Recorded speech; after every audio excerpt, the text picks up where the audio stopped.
Nicole, can you speak again, please? Yeah, I'm just calling in remotely. Okay, so what I've done is I've moved my mic down to my laptop mic, so if anybody's talking, it should pump through the overhead speakers and we should hear them. There we go. So we can do a quick sound check on you, Ellen. Okay, it's Ellen. Hello from Bangor. Am I good? Yes. And Tom? Yeah. I'm home in my chair. This is great. Okay. And Mr. Mans? I'm here, sitting in Maryland. Yeah. I was going to change my virtual background to the sign outside of Caribou, but wasn't able to figure out how to get that to work. Okay. We're waiting. Is Hugh anywheres in this package? I understood he was going to come through Zoom, so we're probably just waiting for him to connect. Okay. Here, I'll be right back. Give me a second. I mean, we wouldn't want him to call in so we could get used to him. Too early.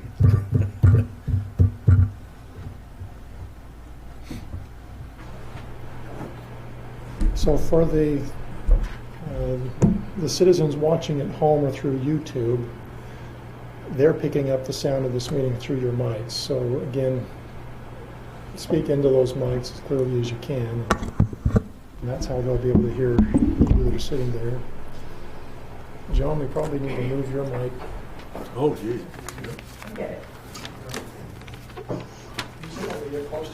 What are you doing? You just didn't want me to get closer. Oh, no, I don't mind. Save you a step.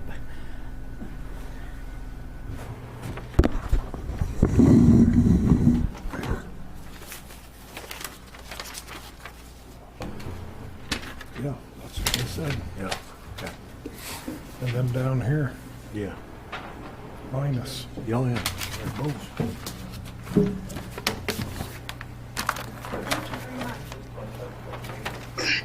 You having funerals up to the cemetery at all? No, what kind? No, well, we did some, but Oh, so you do them if they're required? yeah, the military, they held back the military honors. They don't want them to come. Yeah. And it's very hard to keep it under the 10 people. It needs to be a drum style. I think I can see it. I had one the other day, and it was just, there's 100 people, or 50 people there. They just don't understand. No, It's but at a state place, it's hard. I And know, everybody yeah, hugs, and it's yeah, just, Yeah, it's hard to do. it's a catchy subject. If you do it a draw, you want to keep it under 10. Their service. Yeah. Actually, I think we're basically gonna family arrangements. If you have a funeral director, they Give you know. a count or anything. the protocol. What would be the option? You put them in a mausoleum type situation and then do it in the summer? They come back. Yeah. They were all bring in 2-3 close family members or under 10. Paid you guys early. Just relatives, just Yeah. You've done it before. I've it's done like it an before. invitation. Paid you early. Yeah. For the family. And I said that to They can come Paul. back I said, oh my goodness, when we had that meeting, I said, it's going to be the Wherever you want. I said, Jane's going to say, oh, why did I do that? Right. it's just crazy. That's So okay. it's an executive order Next to time. catch the place. Yeah, A new one? Yeah, like, Today? yeah. yeah, that's Just got true an email though. about it. I didn't read it. But I said, shut the whole state read down. that. So it's effective Thursday. Oh, I wonder what that means when they say shut her down. It's like everybody, it's not essential, but I don't know what the. Yeah. There's a lot of places still open.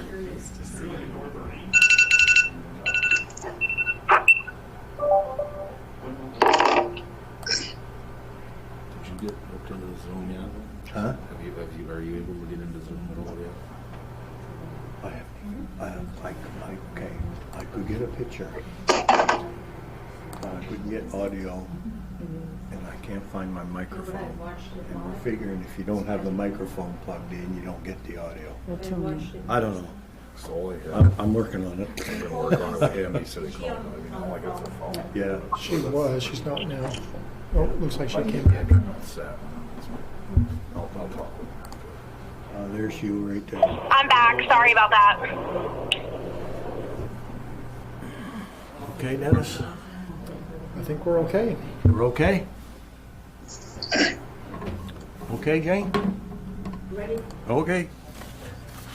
Good evening, everyone, and welcome to the March 31st work session of the Caribou City Council. We're going to have a roll call.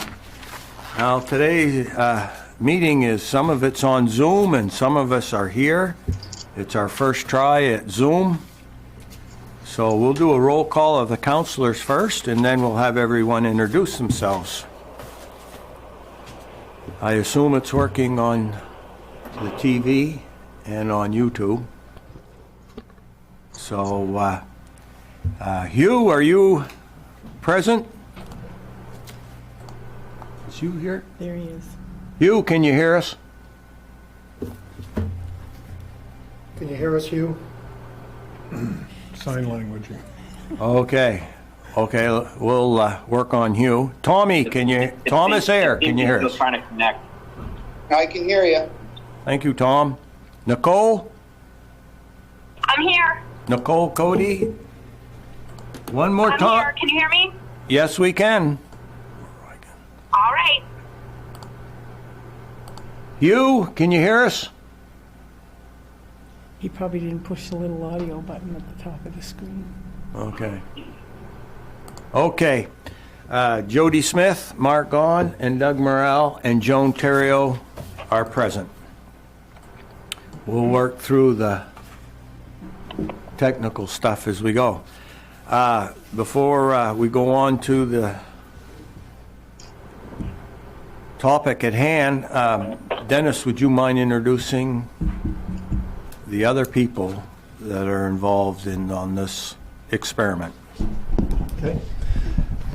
So we have, the purpose of this work session, Mayor, was to meet with the architects who are working with us on the new police station discussion.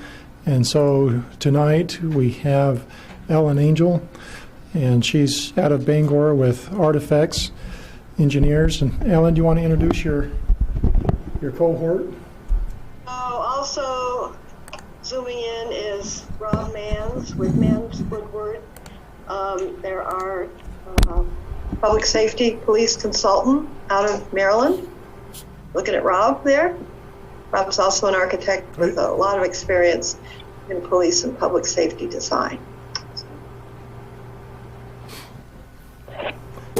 We also have on the line, just so the council's aware, Bob Sowers with Oakleaf Technologies here in Caribou, in case we run into any major technical difficulties. Okay. I should also mention, I know you mentioned Joan. She's not on camera, but Joan is in the council chambers. So.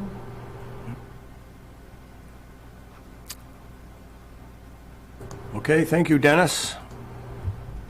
Item 2, presentation by the architects, a draft report on the buildings for downtown for possible use for the renovation of a police station. Architects. Dennis, you want to make a rough introduction into the presentation? Okay. So I think we'll just turn the time over to Ellen, and she can talk about their findings. The Artifacts engineers or architects were hired to look at some existing buildings in the downtown area so that we could surmise if they would be suitable for use as a new police station. And I guess, Ellen, do you want to go from there and talk about what you've done and what kind of information you're looking for? Well, we were initially tasked with kind of a two-pronged thing. One was to look at the needs of the police in terms of spatial requirements and programmatic requirements, and at the same time evaluating some existing buildings within the city of Caribou that would be thought that might be of appropriate size and have the ability to support the police station function. So in looking at that, I think what I'd like to do is turn it over to Rob first so that he could kind of talk about the police facility needs, because I think that's critical in understanding how we evaluated the buildings that we were presented with. So Rob, why don't you take it from here for a little bit? Sure. So thanks, Ellen, and thanks for everyone for dealing with us as an experiment here, trying to work remotely, given the challenges that we're all facing kind of collectively here. So I guess a couple months back, I had the opportunity to come up and meet with Dennis and the chief and go through some of the needs of the department. And Ellen and I spent the day with the chief for the most part conducting kind of some programming sessions to understand what the needs of the department were and evaluating the current facility that they were in order to determine how they're currently operating and identifying some of the shortcomings that exist. And so to kind of first just paint the picture of law enforcement facilities in general and the standards that they come by, I think, trying to address the lens that Ellen looked at these buildings through, I think is essential to establish. So years and years ago, you guys, or the police department, took over the facility which previously operated as a fire station, if I remember correctly here. And fundamentally, one of the key things that have happened since is the building codes have changed and evolved. And there's a pretty lengthy presentation that I can share at some point in time on this, but the simplest way to describe a police station is the building codes consider it an essential structure, meaning that in the event of a natural disaster of some type, whether it be, I know you guys aren't going to face hurricanes up there, but hurricanes, tornadoes, earthquakes, blizzards, so on and so forth, they need to be resilient enough to ensure that they are there to serve the community in the event of a natural disaster. And so the codes kind of relate to that and discuss what some of those basics are in terms of the seismic, the snow loads, the wind loads, so on and so forth. So, as Ellen evaluated the buildings, one of the first things that she did is she looked at from a basic code compliance standpoint. Just as a basic building, and does the building comply with the fundamental requirements of the International Building Code and the main building code to comply with what it would take to become a police station? Secondary to that, we looked at the buildings as Mans Woodward, we looked at the buildings as candidacy for meeting the best criteria and standards established by numerous national organizations for law enforcement facility design. And some of those criteria, which we outline in our reports to you guys, are what I would encourage to be somewhat confidential by nature because they expose law enforcement personnel to potential risk if the public were to become fully aware of some of the conditions. But certain things like sight and sound separation, ballistic glazing, ballistic protection of officers, so on and so forth, are some of the things that we evaluated and can certainly speak to in the appropriate context and in the appropriate environment. So that kind of hopefully at least sets the stage for Ellen's report and the report that we collectively put together to evaluate the buildings. And then so Ellen, I'm going to kind of turn it back to you to walk through the three preliminary evaluations that were conducted. Right. So as Rob's described it, the first thing is that this is because it's considered an essential building, the requirements for the structure get to be stronger. So, the equivalent would be, if there's a flood and people still can function. Those people that lost their houses, not so well, but the rest of the community. And so as we get up more into more serious things, hospitals, police stations, fire stations, emergency operating centers, things like that are deemed essential, and they have to be able to withstand certain things. So when I look at a building and it's a wood frame construction and the structure has been modified and when we do minimal calculations, it doesn't hold the loads for the current codes, because anything that you start now and modify will have to meet the current codes. There's no existing building, including the city hall, that would not require extensive modification to meet the programmatic programmatic requirements of the police department. So the minute you start to make those modifications, what happens is that the existing building code stops being the code that controls what you can and can't do, and the most current edition of the building code, which is the NUBEC, Maine Uniform Building and Environmental Code, Energy Code, that takes over. And Maine has just adopted the 2018, I think, version of the International Building Code. So it has some pretty strict requirements in it. So for example, when I look at the one-story building downtown, the wood frame structure, the issues with the heating system, no ventilating system, it all says, this is really not appropriate for structurally, environmentally for a police station. Then Rob can talk about functionally why it's not appropriate, but those two things were the biggest things for me, that the complete heating and ventilating system would have to be replaced, and that the way that it was installed previously is not really meeting current codes. So that's a big expense and a big problem. And the building's too small, given what we know for the square footage needs. The second building downtown probably would meet those requirements. The issue with that is the condition of the heating, ventilating, and air conditioning system, and the replacement of that system for a building of that size. Typically, the cost of replacement is going to run about 25% of the cost of the building, 20 to 25% of the cost of a building. So it gets to be a big number really quickly. And so that was what I saw as one of the major issues. Again, the programmatic issues were also pretty extensive, but structurally that was it. The downtown City Hall, the problem with downtown City Hall is without doing destructive testing, in other words, without breaking out some plaster ceilings and some things like that, it was very difficult to really tell what the construction was and what the condition of the members of the structural members, the other members, because everything's covered up. It's got plaster, and then it's got drop ceilings, and there's so much there that you can't really get into it to evaluate it. And again, I think programmatically we have issues. So unless you have any questions, direct questions, and I think, Tom, you went through all the buildings with me, right? I did, yes. Yeah, so I'm sure you can elaborate on some of those things. But Rob, maybe if no one has any specific questions on that, Rob can sort of talk about programmatically what the issues are. Sure, I'll give an opportunity for anyone to ask any questions. No?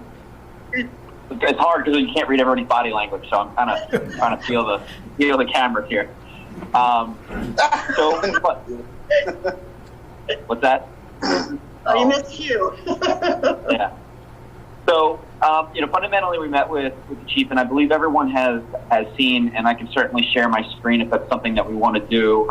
We have a building program that was developed and kind of refined, and at some point, I think we were with covered parking, a meeting room, and a backup emergency operations center. We were floating at around 14 or 15,000 square feet. We've since, at the direction of the chief and Dennis and the rest of the council that has been involved in this project, that program has been reduced to about 10,000 square feet worth of conditioned space and another 1,500 square feet or so of unconditioned space for sally ports and things along those lines.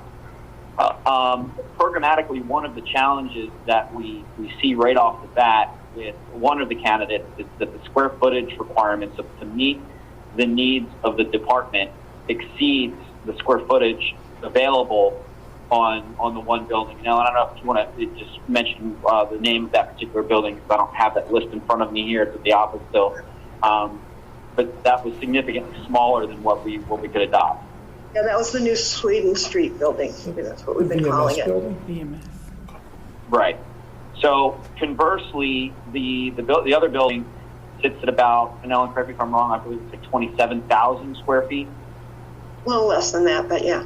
Well, yeah, it's significantly larger than the required program area, and some of the programmatic challenges that it would present, and I'd rather consider them opportunities because we'd have to overcome them, is that it's nestled between two existing structures. It's kind of an infill type building, and generally speaking, one of the key components associated with law enforcement facilities, we try to look at them as low frequency, high risk type occupancies.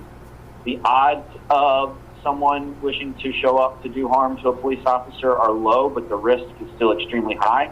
And so when we look at best practices, one of those best practices is to try to provide secure parking and access for the sworn officers and civilian personnel working there, so that they don't share a common entry or a common access point with the general public, to allow them some security as they leave their vehicles and they enter the building. And that particular site presents a little bit of challenge with that, because it has frontage to secondary and arterial roadways right up against the building, and obviously there's no side lots that would allow that to happen. So through that concept, one of the things that you have to kind of think about is, if we try to adopt that policy and that procedure, and in addition we try to incorporate the concept of a sally port, meaning someone who's been detained is being brought into the building, not escorted through the street in cuffs. They're being brought into the building. Essentially what that means is the front of the building, at the footprint that it is, the front of the building becomes occupied by the duty desk, public interaction. The very back of the building and the other side of the structure becomes the sally port and processing. And then you end up with this kind of void of space in between that there's just not enough program to fulfill, if that makes sense. So we've got a footprint of, let's say, for argument's sake, 17,000 square feet, and we're going to fill the back half with 5,000, the front half with 5,000, and we're left with the remainder in the middle, this big kind of cavernous void that we're going to try to fill. So obviously that type of space requires heating, it requires cooling. It's almost the tale of the Goldilocks and the porridge, and too hot, too cold, and just right. So the other structure obviously is the City Hall. And looking at that, certainly it would be a candidate, but the logistics of operation, I believe, would be something that needs to be discussed. The questions would arise: where would the city operations move during the construction time frame? Where would the police department move during the construction time frame? And if space is not available, would the city have to engage in two capital projects in order to fulfill the programmatic requirements of one? So are you going to have to build, renovate, or modify space for city operations and city council in order to make room for the police department? So those are the three kind of fundamental programmatic challenges that we see that present themselves right away.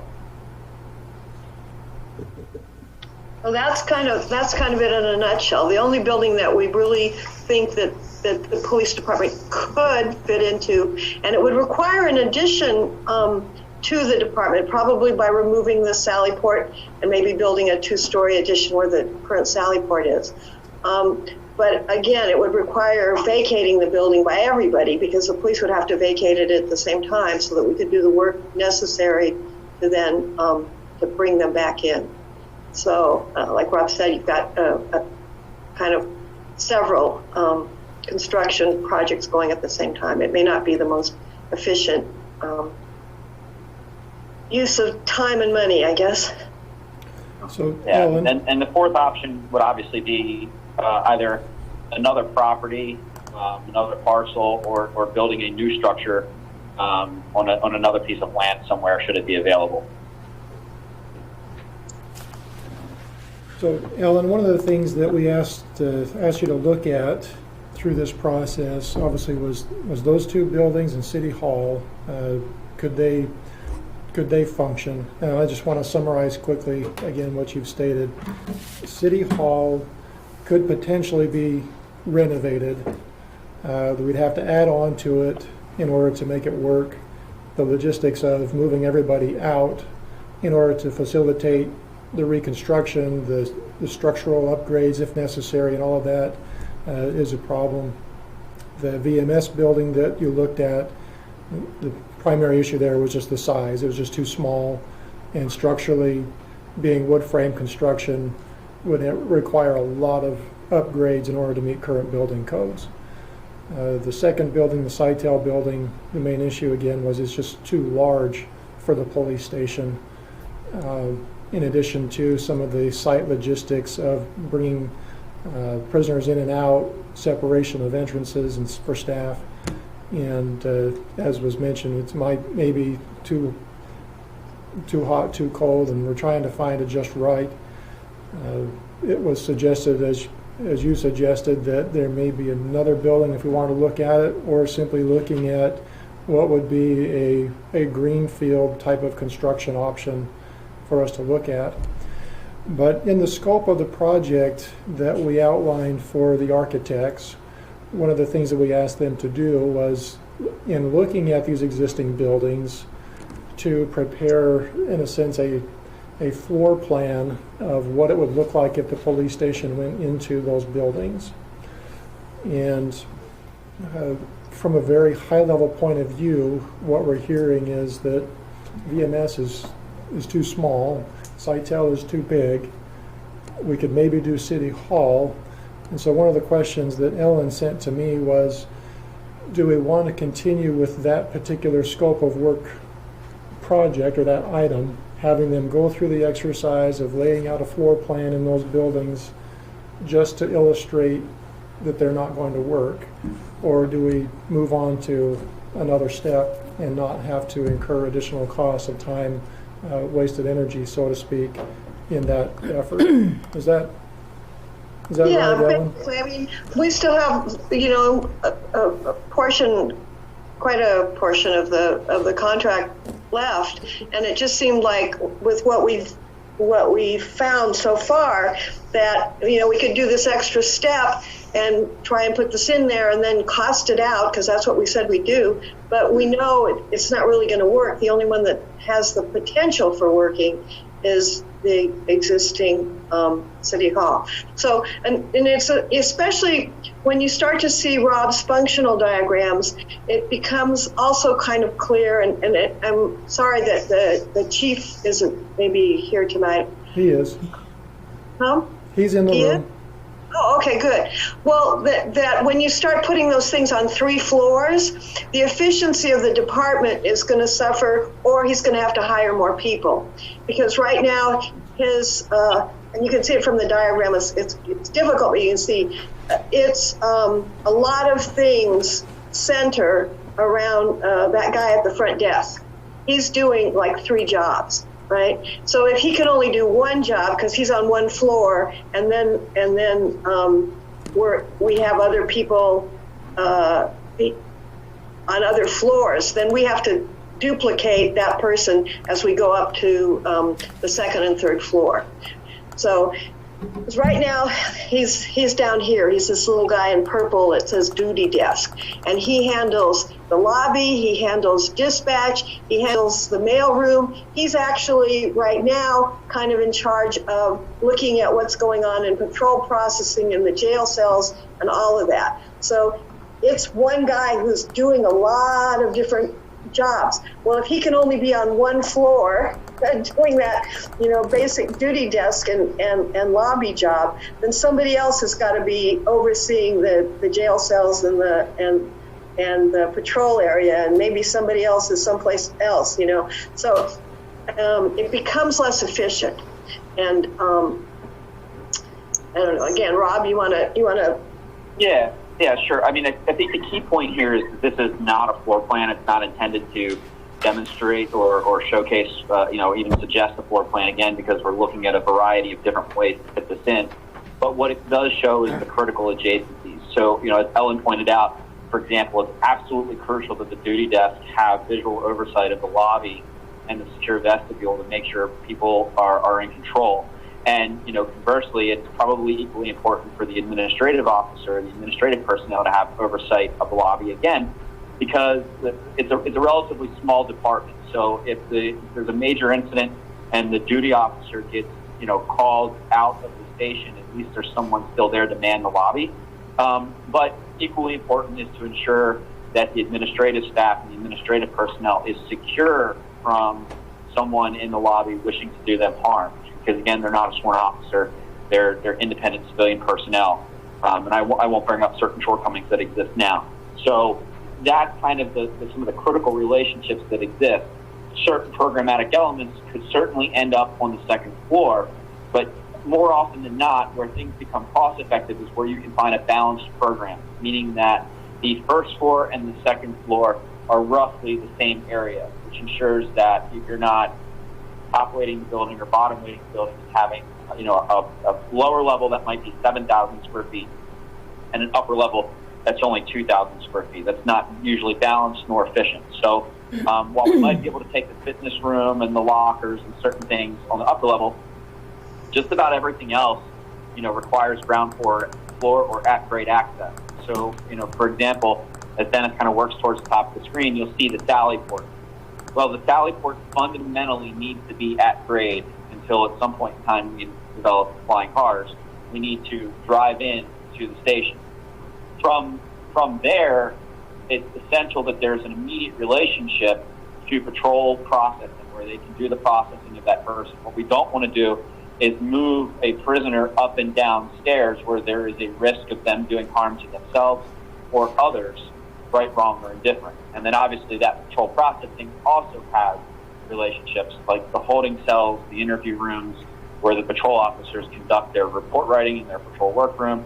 So those things become essential relationships, and they're kind of threaded and bundled together in a comprehensive package. So it's not like we can fragment this program and move it around at its very kind of core level in order to maintain operational efficiency. We want to make sure that those things stay together.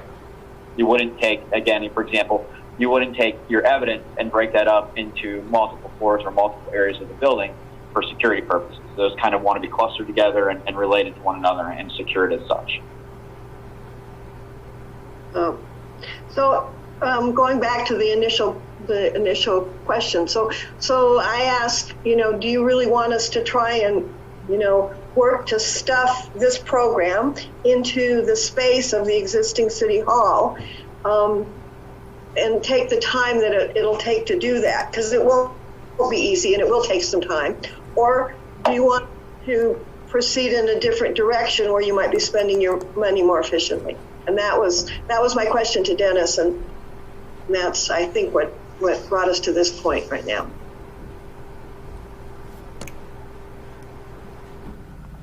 Really, that's the question for the council at this point, is what are your thoughts on, do we still want to have them try to put a footprint or a floor plan together on these other buildings as we initially anticipated we would have, or do we just move forward with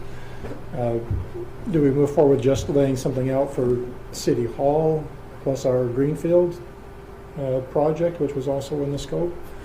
Or do we just want to look at, is there another building that you've anticipated we want to take a look at? Or what's your thoughts as a council?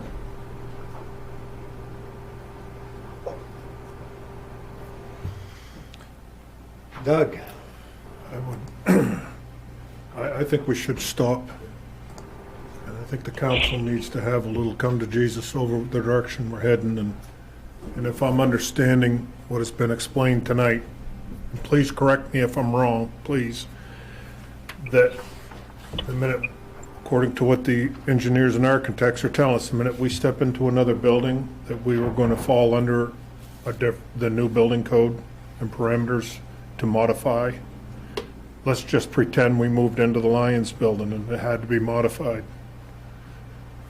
If I understood what they said, that would bring in a whole new building code.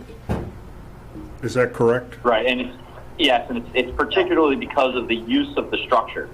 You could go from an office occupancy to an office occupancy pretty much no problem, but it's when you change, the building code classifies all types of building uses into 4 basic groups, risk category 1 through 4. An office building falls typically in a risk category, I believe, 2. Schools fall into 3.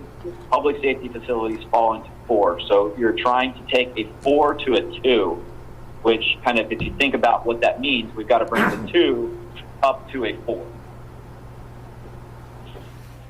So all of the spaces So that yes, have been essentially looked any at. building that's not currently a police station or a fire station or another essential facility would require modifications as soon as you exceed, and don't correct me if I'm wrong on the main code, but 50% modification of the building is what's going to start to trigger those requirements. Yeah, it gets triggered in one of two ways. One is how many dollars you spend. You hit a certain dollar number and they say, oh, you can afford to meet the current code. Or if you affect more than 50% of the floor area, and affect is like anything, like if you put a new HVAC system that's a completely new HVAC system, they consider that affecting 100% of the floor. So the criteria is pretty hard because you're changing the use of, you change the use of the building, that also triggers it in the current code. So anything that's not, like you said, it's not a public safety building, now it's just it's going to have to meet the new code. That's the simplest way to say it. But if it was if just for argument's sake or discussion's sake, we wanted to slip the police into our emergency fire and ambulance building. It's possible that we wouldn't have to update that building per the new code. It would, at that point, it would just depend on the extent of the remodeling that was required. And if the extent of the remodeling affected more than 50% of the floor area, then you'd still have to meet it. Would that include, are you talking, help me understand, are the 50% of the floor, is it daily operational floor? Whereas in the basement or the lower half of this facility, say it doesn't have much traffic in it? It's possible. It's possible. I mean, I haven't looked at that building, so I can't tell you, it is possible that you wouldn't have to do it. Okay. Yeah.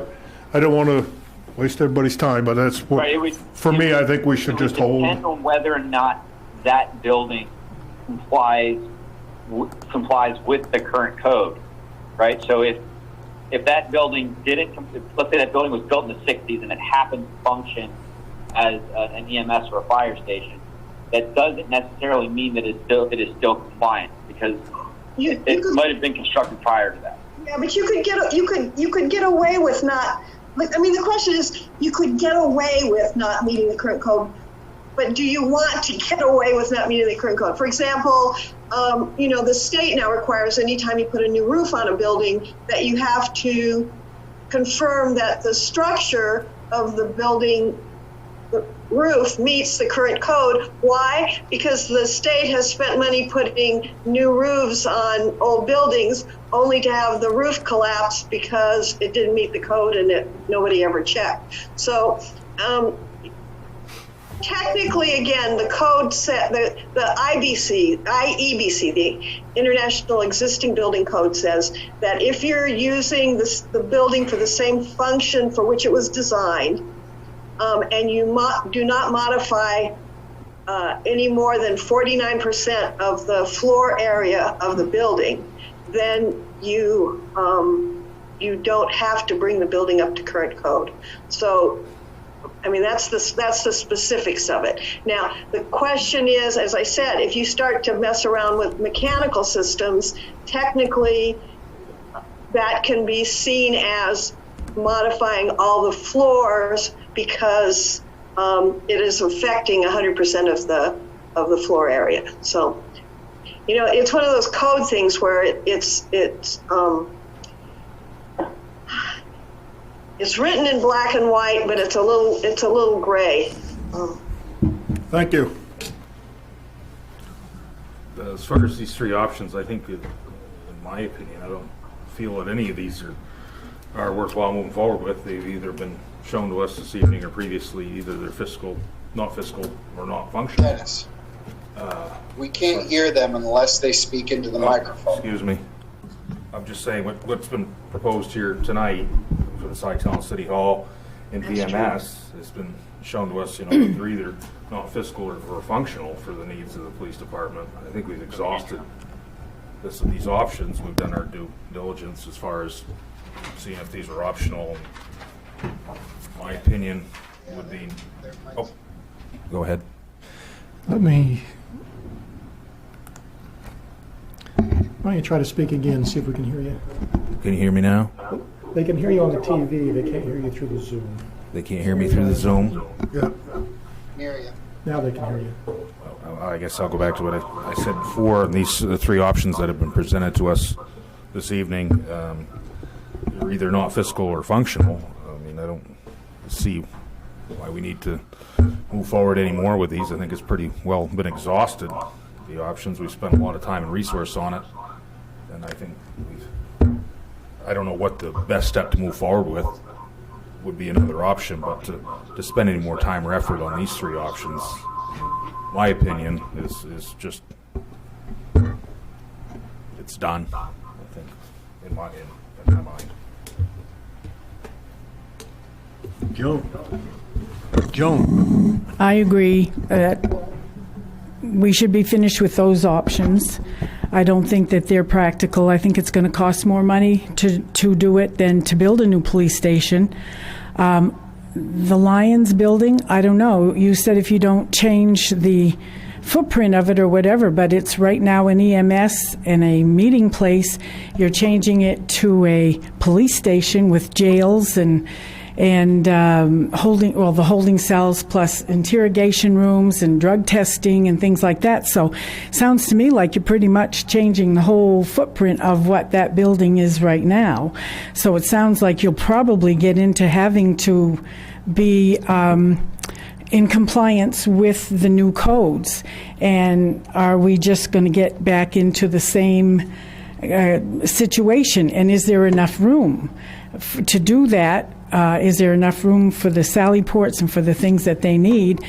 We've got a piece of land that the city owns at the Birdseye site. We took a look at that a few years ago, and I think that we're getting to the point, perhaps, where this should be a decision for the citizens to make. And we've kicked the can down the road. We've looked at this. We've looked at that. They need a new police station, and they need it soon. This is, if I were an abused woman that had to come in and be interrogated in there and try to tell the police what happened to me because I got beat up and stuff like that, and I had to sit in that place, I don't know if I'd rather go home and get beat up again, because it's just, when you've got to test drugs, as I understand it, in the kitchen where you eat, and just look at the pictures, something's got to be done. We can't keep saying, well, let's try this and let's try this. And I think the next step should be, let's put it out. I think you gave us an idea of what a new police station would be, and maybe our money should go towards, the contract should go towards coming up with a plan to present to the people, let them decide what they want. If they say no, then we go try something else. But I think it's time to say, okay, let's bite the bullet and let's do something here. And I think it should be a new police station.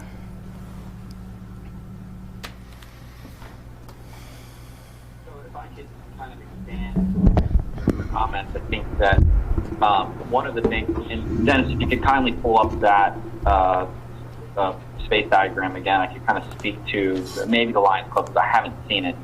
One of the things that is unique about the police station versus any other structure, it's really purposely built architecture and structure. So, for example, that entire blue and gray area that you see in the building is from, if you were to build this new, there's 2 points that I want to make. Number one, the square footage assigned to the rooms, assume an optimized, efficiently used building, meaning that it's taking place within new construction. The rooms are sized to be exactly what they need to be.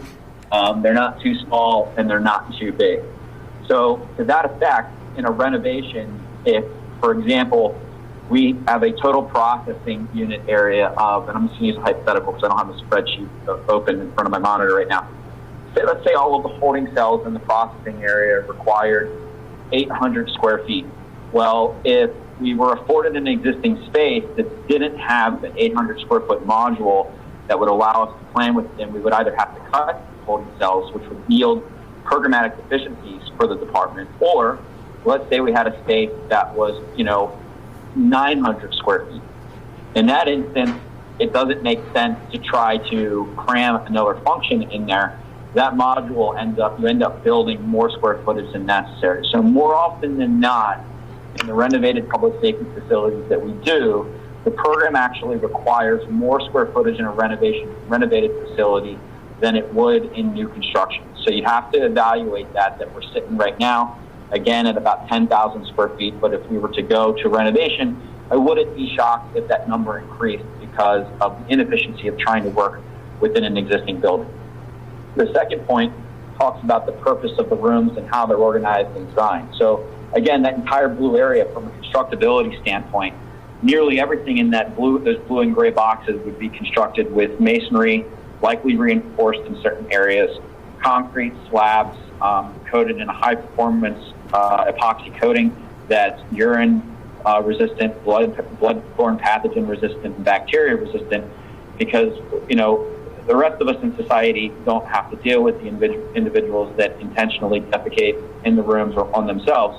And so if we were to take that type of use and say put that in a wood frame structure, it's particularly challenging to secure and maintain. So I don't know particularly what the Lions building yields or what it offers, but if it doesn't fit some of the functionality requirements, those items in and of themselves, we would recommend from a longevity standpoint and a maintenance and operations standpoint, if not only a functionality standpoint, that we try to remediate that to fit the function of the department and make sure that it's purposely built for the department itself. And so I think the question, if I were to make a bold recommendation, just listening to it, I think the question becomes twofold. If the city hall is something that you wanted us as a collective team to evaluate, the real fundamental question becomes, and I do believe that could be a viable candidate, but does the city have the stomach for pushing the project out multiple fiscal years to allow for the development of new city operations somewhere else? So you'd have to find the capital funds or digest the capital funds to build a new city operation or renovate a facility to house the operation. Once that took place, you could relocate and vacate the current premise to allow construction to begin then. So in essence, if you have the stomach for that, that's something that we could evaluate. If we don't feel like the city has an immediate need to relocate, then it's probably not going to yield to be a cost-effective investment. And so to that effect, in my experience, most likely it is going to be the most cost-effective option of the city to engage in new construction for a law enforcement facility, because it's, again, purposely built for its function.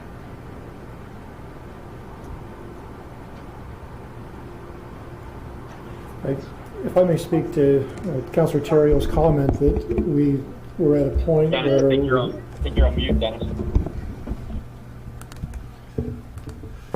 Councilor Terrio suggested that we're at the point where we need to take this to a vote of the citizens, and I would suggest at this point we're not quite there yet.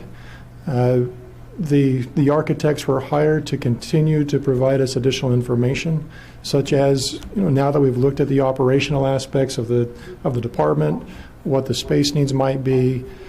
There's still part of their scope of the work was to develop a cost estimate for a brand new standalone building, as well as potentially a retrofit. If the council wants to move forward with looking at renovation of City Hall, that would be that retrofit cost estimate that we could look at, or if there was another building that maybe we can have Ellen look at. The Lions building, I can tell you right now, one of the limitations is the square footage again. We don't have the square footage in that footprint existing that I believe it's even smaller than the VMS building that they were looking at. But I think we still have some more work to do before we can take this to a vote of the citizens. In order to do that, we have to have a dollar amount, and we're not there yet. Didn't Ellen have a rendition with a dollar amount, or probably not cast in stone, but a pretty close one for a new? I saw something somewhere. I couldn't find it to bring it, but there was a rendition drawn or whatever with 6.3 million or something like that for a new police station built new.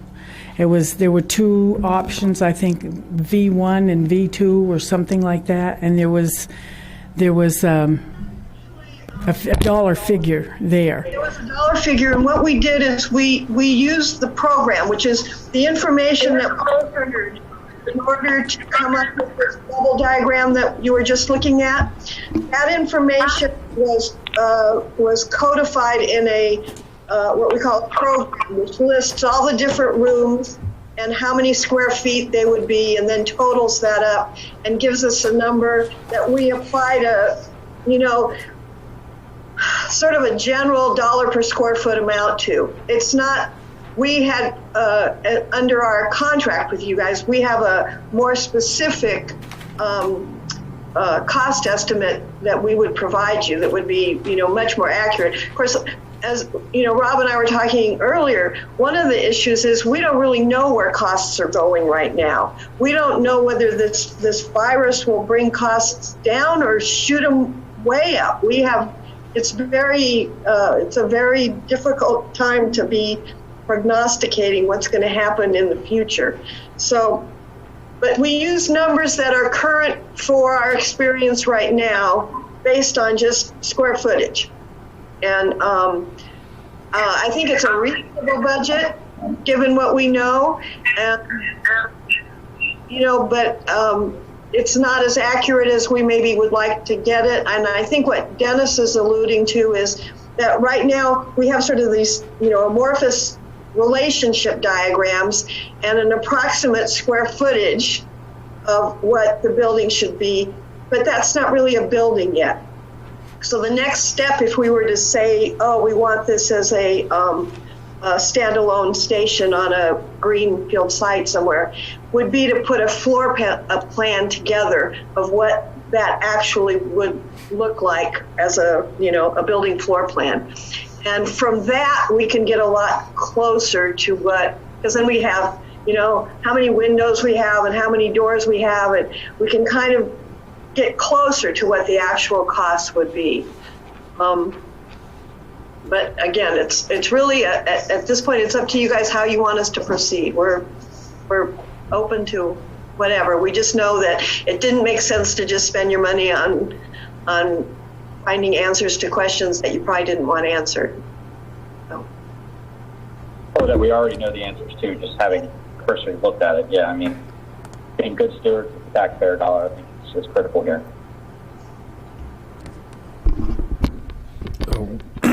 Correct me, so part of our original plan of these three retrofits also did include in the contract an architectural design for a standalone building? Yes. So that's been yet to come to us, as far as we're still waiting for that? Yes. Okay, and then correct me, so the option, if as a kind of a down the road option, it wasn't delineated specifically in the contract, but it was kind of, the way I read it was, if we got to this point, we should pull the switch and say that's the direction we're going. So if this was to move forward, the next step would be an architectural design, and then after we receive that, then we would get a price to build based on the architectural design. Yes.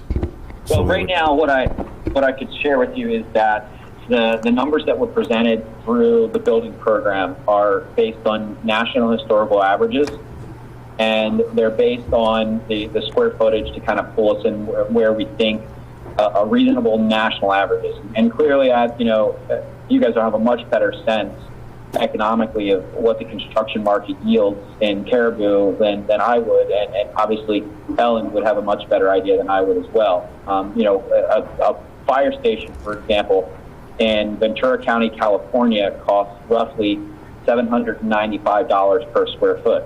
That same exact fire station built in Laurel, West Virginia, costs about $225 per square foot. So location, location, location. But if you take the law of averages, excluding the outliers such as California, and looking at recent experience with some estimates that were pulled together for Augusta and some looking at some knowledge now for Lewiston as well, we feel like these numbers aren't out of this world realistic. And so the numbers that were presented through the program is simply a tool they're linked to the actual square footage to help the council and help the chief identify where his priorities are and to understand where that relates to construction costs and how those square footages impact construction costs grossly. So when we went through the program evaluation, it became very apparent that the square footages are pretty large when we look at the assignment of the amount of area assigned to training rooms. And when we looked at trying to determine whether there's an appetite for that value, it became clear that, for the amount of money that those spaces cost, they're certainly not a priority for us at this point in time. Let's look at other options. So that's how those numbers are derived. And to Ellen's point, proceeding forward with the more detailed design allows us to begin to quantify what is actually in the building, and it also gives us an opportunity to optimize the program and try to find further efficiency and potentially reduce the square footage of what is currently shown. So if you think of an analogy, of a baseball stadium, we are currently in the zip code. The next portion of designing a station, whether it's a renovated station or a new station, would allow us to be in the ballpark. And then once you're in construction documents and it's finally bid, that's where you know where the home plate is. And the final costs only really yield themselves the day that you have the keys, and some might even argue, 30 years down the line from that, depending on maintenance and operations costs. So that's kind of a long-winded explanation, but fundamentally, I think that's what we're discussing is moving on to the next stage will certainly yield more accuracy and more confidence in what projected costs would be. And just to recap, I would say that they're all relative. So renovation costs versus new construction costs are still relative to one another. And fundamentally, I think it would be very easy to demonstrate that of the other two candidates, the smaller building and the Sitel building, it would certainly be far more lucrative and value-driven to build new construction versus renovate those two.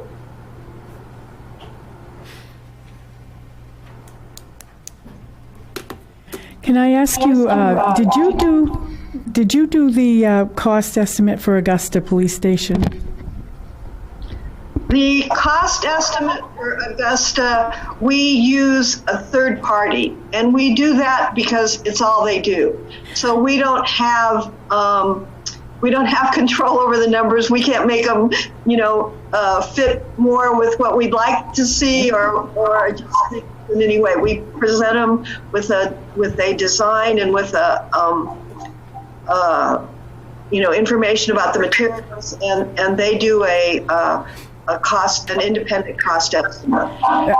How many square feet? How many square feet is that? Are they looking at for the police station down there in Augusta? 24,000 square feet plus, depending on which solution you're looking at, structured parking.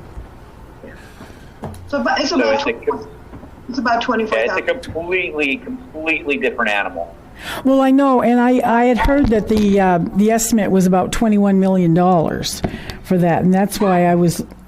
We have to. One of the other things that it's very critical that people pay attention to, and they never do, and your constituents will have a very hard time separating this out.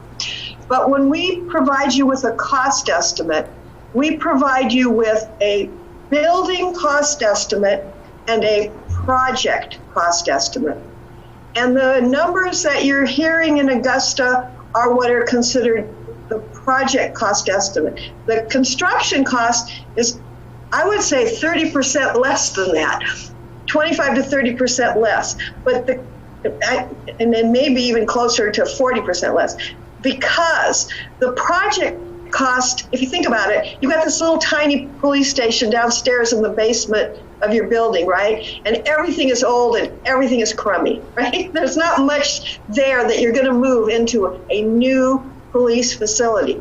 So you have all the furnishings, you have, window coverings, you have the cost of the parking lot and land development, you have the fees that you're going to pay to your architect, you have a number, insurance, the bonding that you're going to require the contractor to provide, you are paying for. So all of those things are added to the cost of construction. And we try and make our clients aware that that is the cost of the project, so that they don't under budget and then, you move it into your police station and there are no chairs. But when projects get built, mostly what people talk about is the construction cost. When all is said and done, if you go look at, for example, Brunswick, the place that you find the construction cost is on the contractor's website, or maybe some old issues of the Kennebec Journal or whatever, but it'll say construction costs, da-da-da, right? But that's not the project cost. And so we're always having a hard time reconciling with people that project cost does not equal construction cost, and construction cost does not equal project cost. So the $21 million that you're talking about is full project cost, including everything, soup to nuts, they move in, everything's done. Alan, in particular to the Water Street site and now the other site that we're evaluating, I think one of the key components you're leaving off of what is ballooning those particular perceptions of the numbers is, and correct me if I'm wrong, that also includes the demolition of a 5-story robust, on Water Street, a 5-story very robust, heavily reinforced concrete structure that needs to come down, and there's also land acquisition costs associated with that. So, I think one of the key points that Ellen brings up is it's important for everyone to understand the project costs, but separate them in terms of how they're perceived, because usually the project costs are digested over the life of the design and 2-3 years after the construction period, whereas the construction cost is usually bonded out separately because of the value of that and how it needs to be financed and funded. And so that usually becomes what is the, what's the word I'm looking for, basically the assumed debt load for that project, not the total project cost. Right. So there's the actual construction cost of Augusta is significantly less than the project cost. I wanted to make another point about that because I think it's really important. Lots of times people quote, they built a police station in Brunswick and it was only $5.5 million. But what people don't mention is that they built it in 2012, which seems, recent. It's relatively recent. But construction costs escalate beyond what my salary escalates or anybody else's salary apparently escalates, except for the construction company. And a $5.5 million construction cost in 2012 is a $9.3 million construction cost in 2021. So that building today would be a $9.3 million construction cost. So I think that it's important for people to remember that construction especially is not a, you can't compare what something cost 10 years ago, 8 years ago to what it costs today. We had huge inflation in 17 and 18, almost 25% over those 2 years. So the power of compounding interest on your 401k, well, up until the other week, is really good, but the power of compounding interest on construction projects is not so friendly. Yeah, I mean, the last year it's only been about 5%, but this year it was starting to look a lot worse. And now, as I said, we have no idea what's going to happen with construction costs. And the estimate that we're projecting out for Augusta and the numbers that you also saw, I'm pulling up the spreadsheet real quick so I can look at it. They are escalated out already. So the numbers that we presented to you, they are escalated out already a year and a half from now, which would be assuming that within 1 year you move forward to a groundbreaking. That puts you at the midpoint of construction. So they're escalated out. If you were, for example, if you were to say we're not ready to do it yet, and we're going to maintain the same interest rate or escalation rates, inflation rates that exist today, which again nobody really knows what they are. They were 5% the past couple of years. With COVID-19, we don't know if that's going to flatten out. It's never gone negative in the history of the country. It might go flat, but it has never gone negative, not even after the 2008 recession. So let's just say you guys decide, well, we'll do this in 5 years. In 5 years at 5% escalation, that would raise the project cost up another $1 million and the construction cost proportionally up another $1 million as well. So the total project cost would have gone from 6.3 to 7.3. So time is money in that instant. Yeah. And that's why I brought up the comment of if you were to utilize City Hall, recognize that in and of itself likely puts you at another year of escalation, because it would take arguably a year to find property, build properly, relocate before you could begin construction on the police station itself. You know, unfortunately, we don't like the construction costs any more than anybody else does. We just have to deal with them more than anybody else does, because we feel like kind of the messenger that is waiting to get shot. These costs are, they just are what they are. Our construction estimators, I will say this, our construction estimators are incredibly accurate. They've been within 2%, and typically they're 2% high, but they've been within 2% of the actual cost of construction on every project that we've ever used them for. So the better the information is that we can give them, the better the cost estimate. But once they do it, they're extremely accurate.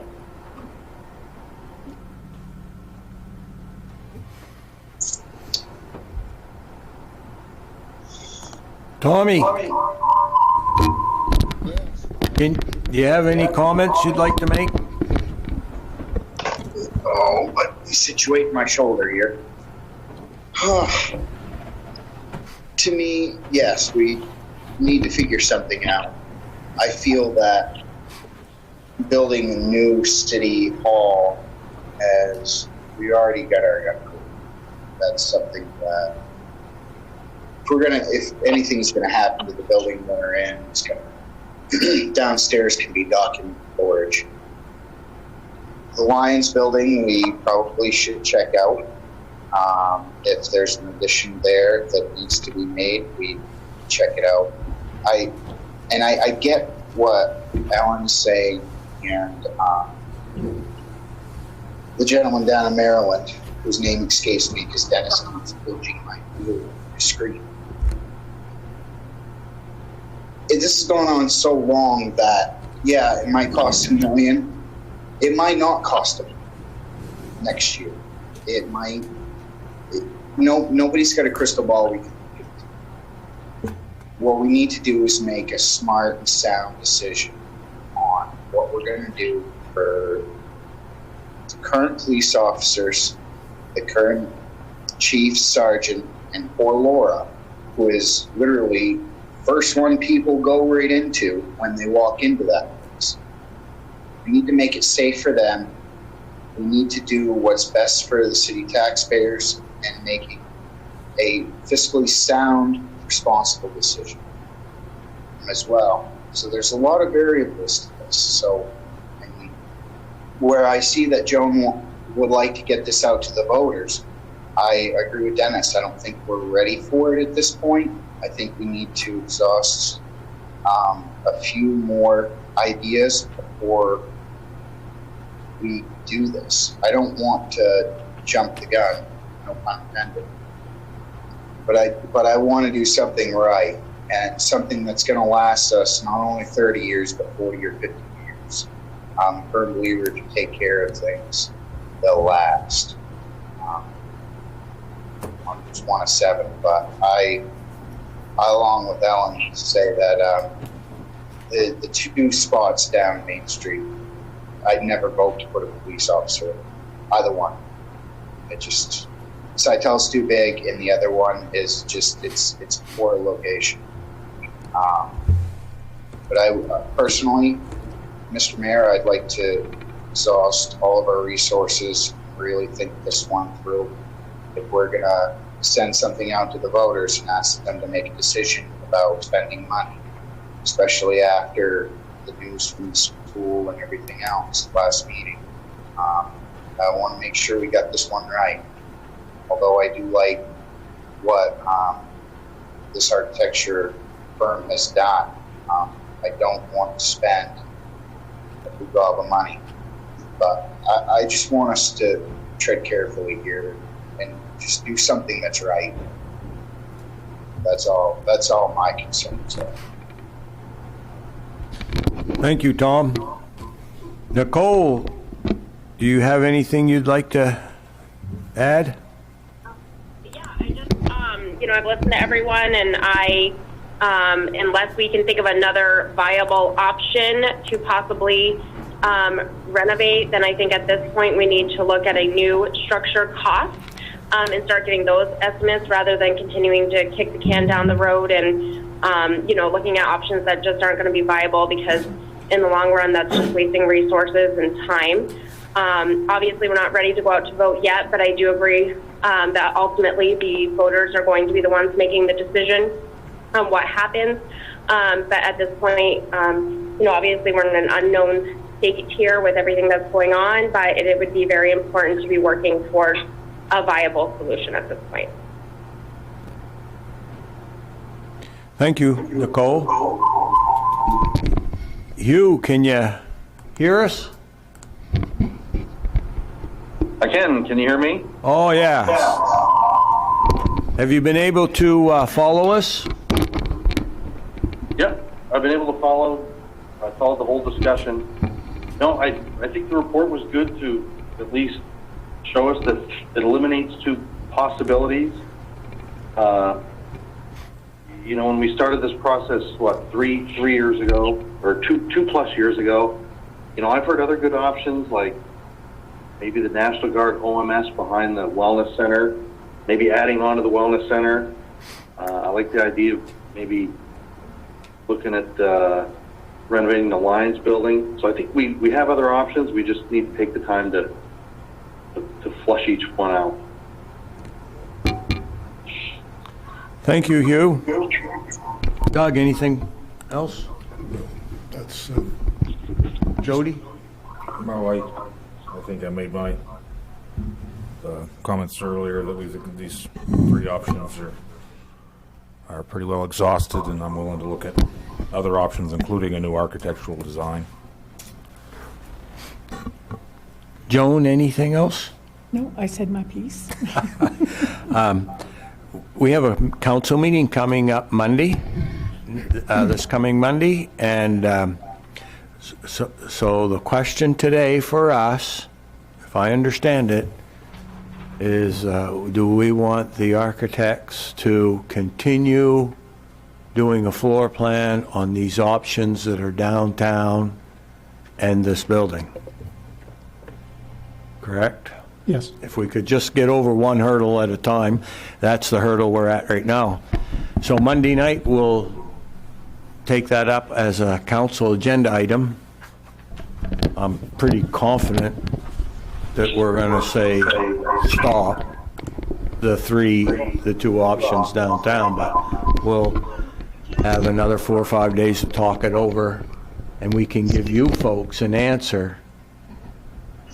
I'm sorry, I don't mean to interrupt, but I could offer that I would do a walkthrough of those buildings and give a cursory opinion of them. That way you don't have to, we don't have to make it a formal report again. I would be able to walk through and offer an opinion on whether they offer the appropriate qualities that you need. Okay, are we talking the same buildings now? I think at this point, we're talking about if she were to come up, we've mentioned the Lions building. Okay. If she were to just come up, do a quick walkthrough of that, and give you a very cursory opinion on that, that would give us another quick step forward. The two buildings I was referencing were the buildings downtown and this building. I wasn't referencing any others, but yeah, come on up, I guess. That I won't be able to come up tomorrow, and the governor I just realized this, the governor just put that stay in place order in. So, not sure if I can come up or not. It'll Okay. be fine. I believe. I'll be safer up there, but you guys might not be. I don't know. Well, follow whatever the CDC says. I mean, if you can't come up, I mean, we're all at the mercy, hence why we're all doing this. So, Ellen, whatever works for you on the CDC, that's my vote. I'm 1 of 7. But don't stress yourself or try to get yourself infected or anything just because of our deal. And this is serious stuff. Yeah, Alan, I just speaking from experience on these types of things myself, I don't know what Maine governor has done, but architects on our end are essential personnel for essential facilities. So if you went up with just yourself and toured independently, it's an option. Yeah, provided you're allowed to do that. I don't know. I don't know either. I'm still looking into it, and it doesn't. And I have to go look at another building tomorrow, and I'm like, it's a good thing it was. She didn't say Wednesday. She said Thursday. So I'll find out. But the other thing is, I mean, background information, for example, existing floor plans, if you have any of those of the building, that tells me a lot. And anything that's available in terms of plans. I'm guessing that these are older buildings that you don't have anything for, but we'll see what we can do. If we can come up next week, then I'll come up next week. We can provide her the building plans that we have, information that we do have, and she may be able to just look at some things electronically without making the drive. Yeah, video, virtual video or something that you take like you do put it on when you put it on Zillow to sell something. You could probably do something like that. Yep. Okay. And then I guess if you're going to consider new buildings, you probably want to consider sites for that as well.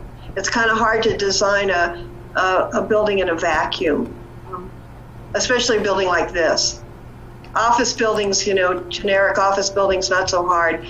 Houses, not so hard. But when something that is as specific as your police department, it's really good to have an actual site to work with. So if you are thinking about that, that would be helpful too. Okay. Okay, anybody else? Well, thank you very much, folks, and thanks for letting us experiment on you. We'll be in touch. I can't wait to meet you all in person. It means I get to get out of the house. I couldn't hear him either. Okay. Okay, thank you. Anybody else have anything to say? Chief, anything?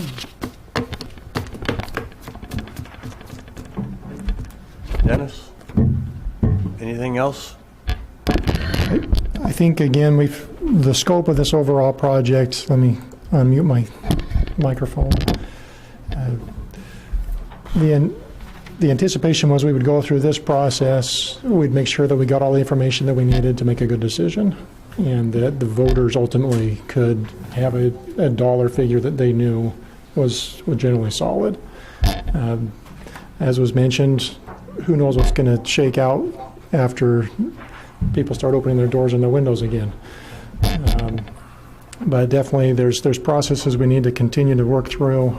And right now, between Alan and Rob, they've just kind of laid the groundwork of operationally what needs to fit in the building.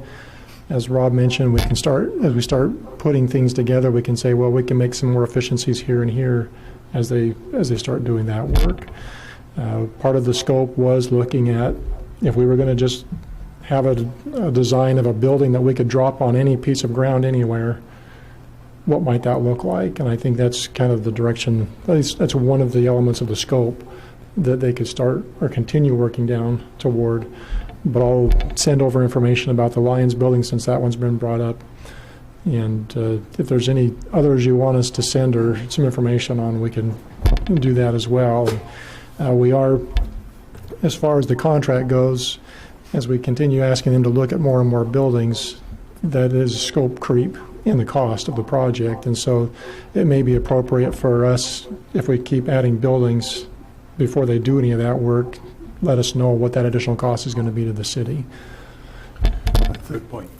I think that and that's kind of where I was coming from, that the council should have a direction. Council should come together and pick a direction and then let the chips fall where they may. I think what we agreed to is stop tonight. That's ridiculous. And we got to determine, good, bad, or indifferent, do we move forward? If we do, what do we do? Having them jump building to building, I don't think's the answer. We got to, and again, I feel we got to build within our means. Yes, a Cadillac facility would be wonderful, but on our current trajectory of where Caribou is and where we've been on a slide, building the building isn't the problem. That's not the nut that's hard to crack. It's 90 years of supporting that building and maintaining that building as the population is decreasing.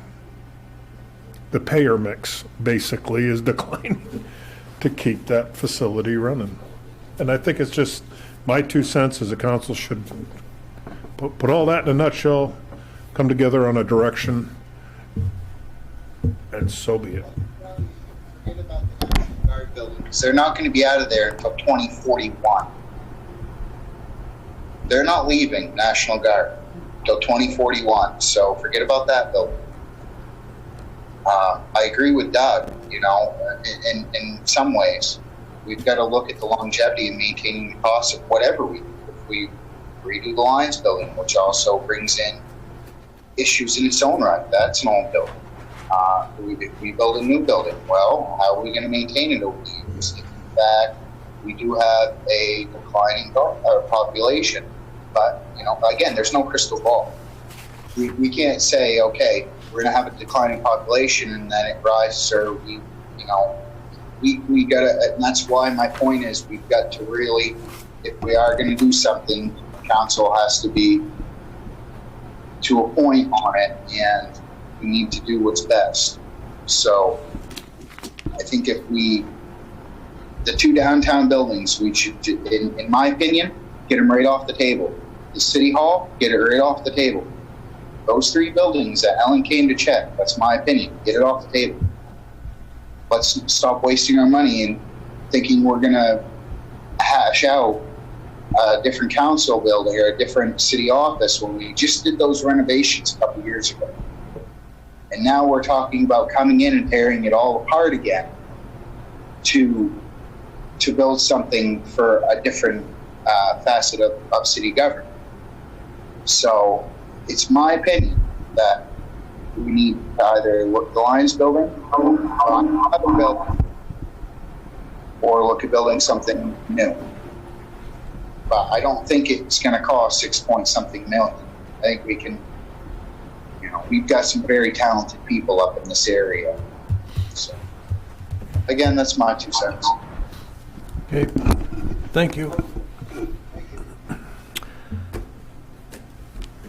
Well, hearing nothing from anybody else, Chair will entertain a motion to adjourn. Second. Moved by Jody, seconded by Doug. We're adjourned.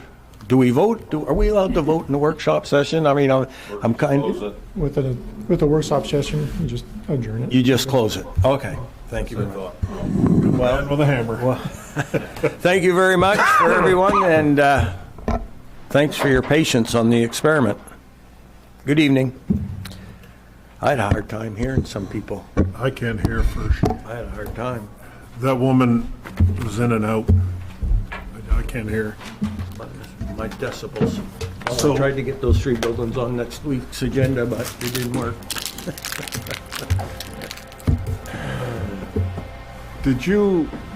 I'd like to ask you a question.